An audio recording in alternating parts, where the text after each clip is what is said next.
Hey, what's up guys, Ollie here. So the iPhone 10 has been out for around half a year now. I've been using it as my main device for half a year now. I basically just wanted to share my thoughts on it, tell you what I think about it after long-term use. So I'm not going to highlight everything, just some of the key features, some of the key things that I think are worth mentioning. One of the main things is actually the name. I still like to call it the iPhone X. I know officially it's called the iPhone 10, but I like to call it the iPhone X. I just think it's a cooler name calling it the iPhone X. It sounds sleeker, it sounds sharper. I understand that X is supposed to be the Roman numeral for number 10, but I still think the iPhone X sounds better than the iPhone 10. But yeah, probably the first thing we should talk about is that notch. The very controversial sort of design decision that Apple ended up choosing for their iPhone 10. I remember seeing all the leaks, seeing the notch and thinking to myself, no way are Apple going to put a notch in their device. But lo and behold, they actually did. When I first saw it, I thought it was pretty ugly. And I still think right now, it still looks a bit ugly. But from using the phone every day, you actually don't notice it. And at the end of the day, you still need a notch to house all the little components that you need, such as the camera, the earpiece, and all that sort of stuff, and the ambient sensor and the Face ID. You know, all this sort of stuff, you're gonna need to put somewhere. I still think it would have looked better if it went all the way across, so there was just a small bezel at the top. I personally think that would have looked better, it would have looked cleaner, but I guess Apple wanted to go for something which is a bit more unique, and to be honest, it does give the iPhone X a unique look. From everyday use, I actually don't even notice the notch anymore. The only time I ever notice it is when I'm watching widescreen video, landscape, which isn't that often to be honest, because most things are 16:9. The only things that will be super wide are things like movies and stuff like that. So yeah, most of the time I don't notice it, and usually I don't use my iPhone for proper media consumption. You know, I use my iPad or I'll use a proper TV or something for that. But I know a lot of people use their iPhones for media consumption, for consuming movies and TV shows and stuff, and the notch can get in the way. It's pretty annoying. Most of the time you have to zoom out to fit the content in, but I think once you're actually watching a video and you're consuming your content, you just don't notice it. That notch also houses Face ID. Now, after half a year of usage, I really do not like Face ID. I want Touch ID, I want it back. I think Face ID is just not that great. The error rate that I have with Face ID is just massive. It's huge compared to Touch ID. Touch ID, the only time I'd ever get an error rate is when I had sweaty fingers or I had dirty fingers. Other than that, Touch ID used to work flawlessly, and I could register multiple fingers with Touch ID, and I wouldn't have to actually look at my device to unlock it.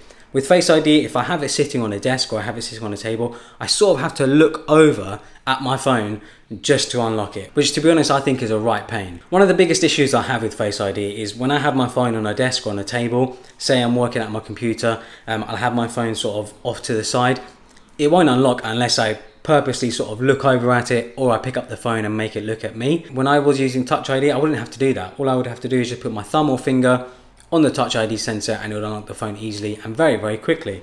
I think Touch ID was actually much quicker than Face ID. I can see the reason why Apple have put Face ID instead of Touch ID. You know, if you want a phone that's all display, you're going to need to get rid of that Touch ID. You're gonna need to get rid of that home button. I really hope that Apple end up bringing Touch ID back somehow, putting it under the screen maybe. We have seen another phone manufacturer put a fingerprint reader under the screen, so I'm hoping Apple can do it in their next generation maybe. I personally really like the design. I really like the space grey glass finish all around with the stainless steel band. I think the space grey is a bit odd though, because Apple can't seem to decide what shade of grey they want to go for. You know, they keep changing their shade of space grey, but I do really like the shade of grey that Apple went for the iPhone 10. I kind of wish they went for the same shade for the MacBook and iPad and all the other devices as well, and the iMac. You know, it would have been great to have a space grey that matches across everything, but then, you know, when you're messing with different materials, it's hard to get the same shade, which I understand. You know, MacBooks and iMacs are aluminium, and then you have the iPhone 10, which is made out of glass. So the shade of grey is always going to look a bit different, but I really like the look of the iPhone 10. I think it looks classy, I think it looks expensive, and of course it gives you wireless charging. The phone is definitely noticeably thicker and heavier as well if you come from an iPhone 7 or an iPhone 6. That's the biggest thing I noticed when I switched over.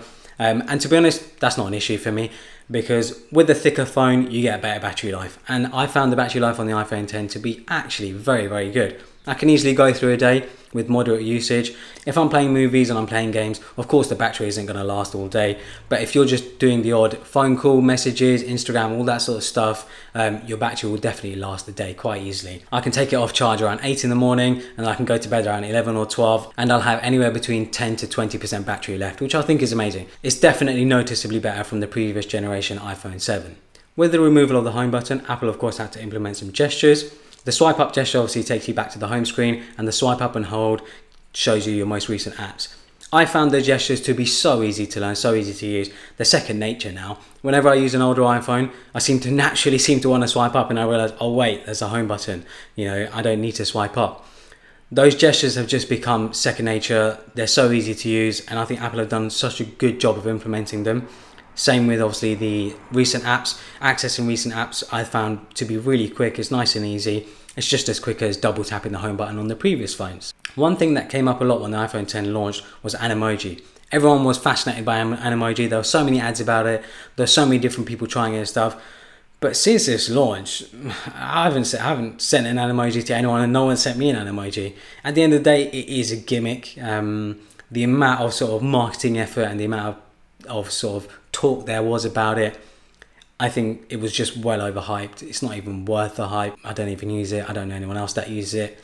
Bit of a waste of a feature really. It's cool nonetheless. Animoji is cool, but I don't see anyone using it these days, to be honest. Finally, my favorite feature of the iPhone 10 definitely has to be the dual cameras on the back. I found that I'm using my iPhone 10 to take so many more pictures.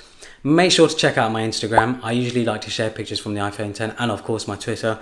I'll show some pictures now on the screen so you can see them. But I really like the camera on the iPhone 10. Sometimes the pictures are just as good as my little sort of Panasonic GM1 that I use for most of my pictures. The sharpness, the colors, the sort of dynamic range is just phenomenal. Apple have done a great job with the camera. I know there are some other phones out there with better cameras such as the Google Pixel, but obviously with me using the iPhone 10 every day, the best camera is the one that you carry around with you all the time. And I take so many pictures with my iPhone 10 now. I didn't used to take that many pictures with my iPhone 7, mainly because I just didn't think the camera was good enough. I didn't think it matched my little camera that I usually carry around.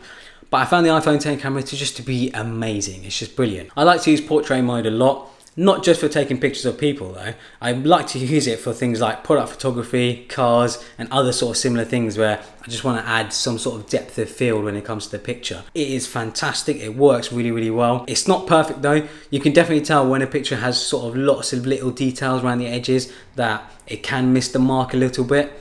But it's pretty cool nonetheless, and I've taken some amazing pictures with it. Definitely by far my favorite feature of the iPhone 10, and I think it's a favorite feature for most people who use the iPhone 10. Now that cameras have come this far in phones, I really look forward to seeing what the next iPhone will bring and what other devices will bring in the future. You know, cameras are one of the main selling points for high-end smartphones these days because people want the best quality pictures. Who doesn't? You know, you want pictures which look just as good as if they are taken with a full-on DSLR. And some of the pictures that do come out of the iPhone 10 do look like they're DSLR quality. So overall, the iPhone 10 is a great device. After half a year of using it, I do love it. I use it every day. I love the camera and stuff.